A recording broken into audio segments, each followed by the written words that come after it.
Imagine if each and every single staff member had access to everything within your practice.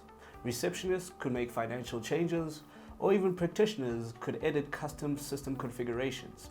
Not to mention, temporary staff could have access to information they should not have access to. Now that's not very ideal. Fortunately, with GoodX, you can control exactly who sees what with role-based access. GoodX allows you to create roles, and each role has its own permission. So when an employee joins the practice, all you have to do is simply assign the appropriate role, and all the relevant permissions are applied automatically. Hi, my name is Spellman, and today we're going to be looking at role-based access as well as how to customize your interface, which in turn will improve security and reduce mistakes. Not to mention giving each and every single staff member access to only the tools they need. Nothing more, nothing less. Alright, so now let's go into the system and go over exactly where the roles are. Alright, so we go over to login. I log into my system, open on the diary screen, head over to settings, entity setup, user setup.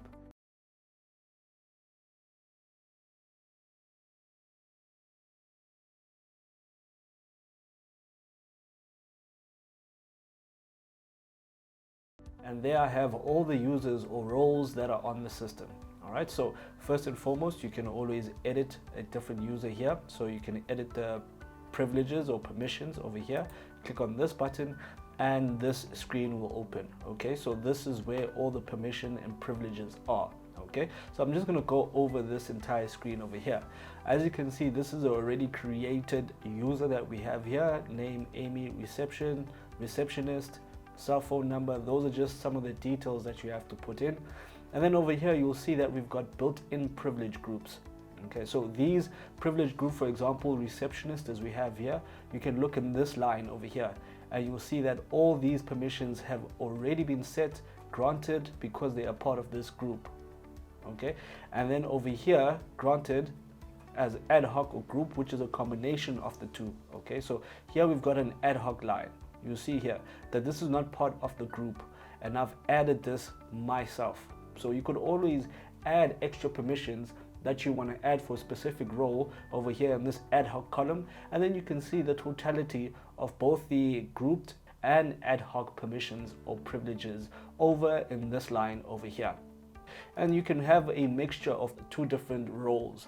For example, a cashier and receptionist could be combined and be a front desk manager or front desk operator. And if we were to put those two, the roles would then be added. Okay.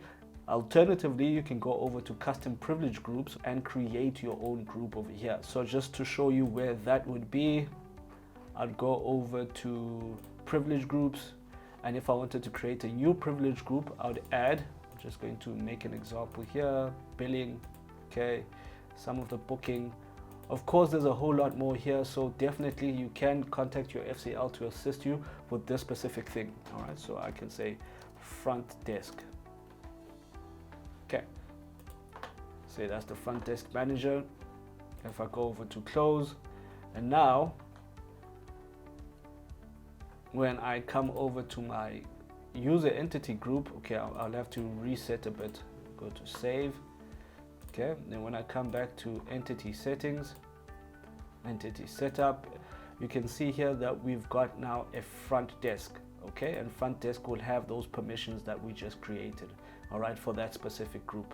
Okay, but for this example, I'm keeping it to receptionist. And another very important thing is that you never want to have super user access unless you want that user to have access to change and control everything on the system. You do not want to add super user. So super user allows you to change and edit everything on the system. Okay, over here we've got duplicate user settings and duplicate entity settings. Okay, duplicate user settings, for example, if you've created like key bindings for yourself, essentially shortcuts, you can duplicate from another user. Let's say Brandon and Amy have the exact same role, so you could just add there, say you duplicating the user settings from Brandon over to Amy.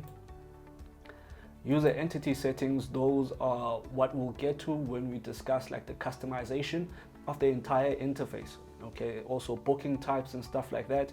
If once again, let's say Brandon has the exact same job as Amy, you take over from Brandon, transpose over to Amy, and you'll have all Brandon's user entity settings available or set up for Amy as well.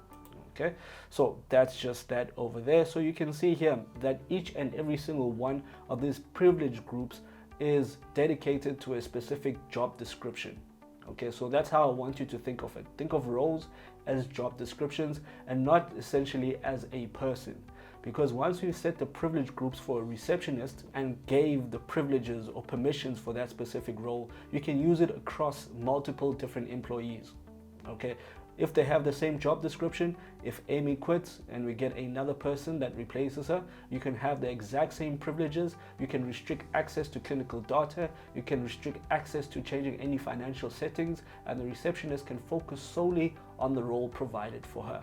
Okay, so this is very important, because essentially what this allows us to do is focus on what the user can do, and when we get to the customization, we'll focus on what the user can see. All right, so we've got our permissions over here. I'm going to go over and say okay. All right, another thing that I wanted to show here, disable user. Okay, so if I disable user here, you'll see it is grayed out, meaning that this user is disabled. If I want to enable, I simply click here again, and that user is enabled once again. All right, and if just the only difference, if I go over to add new user, you'll then be creating your own username, adding the passwords, and then we have name and surname like we just saw before. And one last thing is the duplicate privilege groups. Okay, so same thing applies. The same way we duplicate user settings, entity settings, we can then duplicate privileges as well to say, okay, we want these privileges that we want to create for this new user to be the same, once again, for the sake of the running example, Brandon. So we'll take those and they'll transpose, and all the privileges and permissions will be exactly the same as Brandon. If maybe both of them are receptionists or both of them are billing clerks or whatever the case may be, we can add them here. Once again, whatever ad hoc groups that we want to add, we can add them over here as well. Let me just cancel here, save, and now I'm going to log out and log in as Amy. Okay,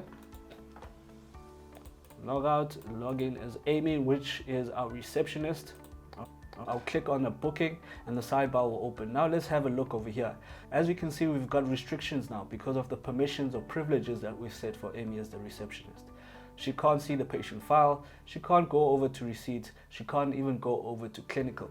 All right, that's confidential information that we otherwise would not want anyone to see besides the practitioner. All right, and even if we go to invoices, you'll see you get this attention.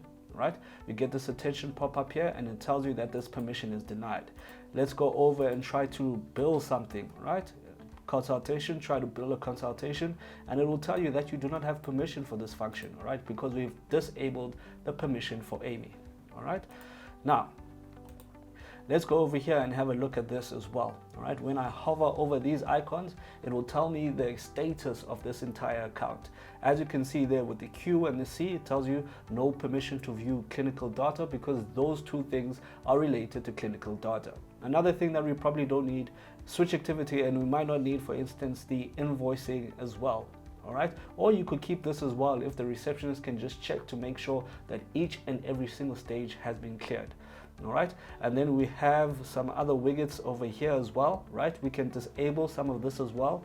So in as much as the role-based access was based on what the user can do, the customization will then be based on what the user can see. All right, so we're going to clean some of this up, and by default, all right, because this was an example that I already did, but essentially, as you know, when you log into the system, this is how it would look. You'd have all these tabs over here, you'd have the booking over here, and you have the sidebar over here. Okay, so now we want to change and clean up some of this. We want to take patient file out, we want to take clinical receipting and all these other things that we don't need, like download invoice, because we can't access it. So let's just clean up our interface. All right, so let's just clean up our interface, and if I try to click here, you'll see I can't change the settings because I am not the super user and my permissions are restricted. So I'm going to log out and log back in as the super user. right? Whoever the super user might be, who has access to everything on the system, okay? And just for this specific part, right, I'm going to have to say allow super user access for Amy, so I can go over and change the user settings and entity settings for Amy. Had I done this already, I could then just copy over the user settings from that specific user and copy over the entity settings from that specific user. So I'll set this up once, and then if I create another user, I can copy the user and entity settings from Amy. Okay, so I'm just going to allow entity settings for a brief while. Go over to save, log out, then I log back in as Amy. Right, go over to user entity settings, general settings. Okay, first let me open the sidebar, and you'll see now that everything is open, although the permissions are restricted, but because Amy is now a super user, everything is open, and we can even go to settings. Okay, so let me go over to settings, start by general settings. Now let's clean it up a bit. You can see all these that are ticked here, that's everything that you see on this diary screen. Okay, so just for sake of my example, I just want to go over to diary. I'll show you why it keeps on popping up to custom. Okay, so I'll go over to user entity settings, go over to general settings. There is all the information, or all these different tabs that I have over here. Let's go over some of them.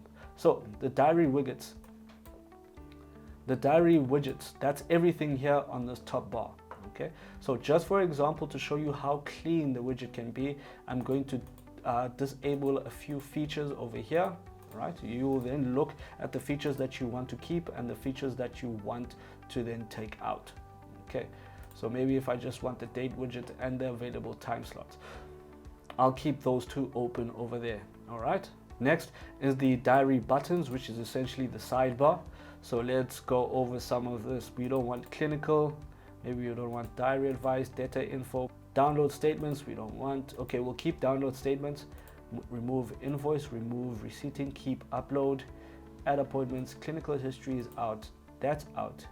Email statement will keep, download invoice we take out, my GC will keep, send payment request we can take out, and you can select just exactly what you need for whichever specific role, because obviously if it was a practitioner, we'll keep clinical history, we'll keep clinical, and we might take out statements and adding appointments and stuff of that nature. But specifically because we are dealing with the receptionist, we'll take those specific things out. And then booking fields is everything that you see here on the booking field. So we can take out, we can keep the booking status, that might be advantageous for us. And if you want the receptionist to then check and make sure that everything is correct before the patient leaves, you can keep most of these icons on. But for sake of this example, let me take some icons out. I take out the date because the date is provided for us. I keep the file number, and because I kept the file number, I can take out the data info, take out the data number, because all that information can be drawn from the data file number. I also don't want invoices. Questionnaires are out. The time is already there. Maybe I don't want that. Validation is useful. Maybe is useful for the receptionist. Location, maybe not so much. Take that out. Take out the waiting time.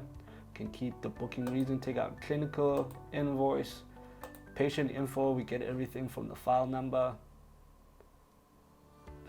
Switch status. And we can take that validation icon as well. Or let's keep the validation icon across multi-diary and also this diary as well. Okay, so that's that. Click save. And there our interface is a whole lot cleaner. And each and every single button I click on here is useful for me as a receptionist. All right, I don't want to see nothing about billing. I just want to make sure that the patient's information is correct, and I want to be able to book the patient, and I want to be able to give the patient some statements, add my documents, validate the patient, validate the medical aid. That's about as far. Over here I've got my file number. I know exactly which patient I'm working with, right? Maybe we could have kept the other information, but for sake of this example, let's say file number is what you need, right? Because you might have a physical file. But for sake of this example, this is just how clean the interface can be. Now, one last thing is over here. Let's say you only want the receptionist to access the diary and have inbox for internal communication. So go over to settings, go over to general settings, and here is the screen that we're going to change. every time we opened, you saw it went and it opened by default to custom. So custom menu is here. This is the custom menu, and you saw it only showed the diary. So if I add another screen and I say I want that screen to be inbox screen, there I've got my 2 screens. Okay, if I want to hide the navigation wheel, we can hide the navigation wheel and keep it specifically to the diary and the inbox and nothing else. By default, almost all users are set to diary. So this is the diary tab over here by default. So you can change this for any other person as well. Okay, so if the person is maybe just dealing with reports, they can then open their screen directly on reports, or you can then create your own custom menu, and when the person opens the system, this is the custom menu that will appear, dedicated to their specific function and their specific job description. Okay, so let's keep that over there. So we've changed that over there, and we've got diary and inbox. Go over to save. Right, and now the one main important thing that I want to do right before is log out, log back in as DocSpun. Right, whoever has super user access, I want to go over to entity setup, user setup, and I want to edit Amy, and I want to take off that super user because now I am done customizing the screen. Once I say save, say log out, right, and I log back in as Amy, there I have my screen dedicated to what I need to fulfill my role. All right, and that is the beauty of being able to use role-based access together with customizing the interface. Right, this essentially allows you to have a much safer system that is easier to use, and it ensures that each and every single person within the practice has access to what they need to fulfill their job. Nothing more, nothing less, no complications, no clutter. Role-based access together with customization can improve your workflow within the practice. Once again, my name is Siyabonga Spellman. Thank you for joining me in this feature-focused video, and I'll see you in the next GoodX tutorial.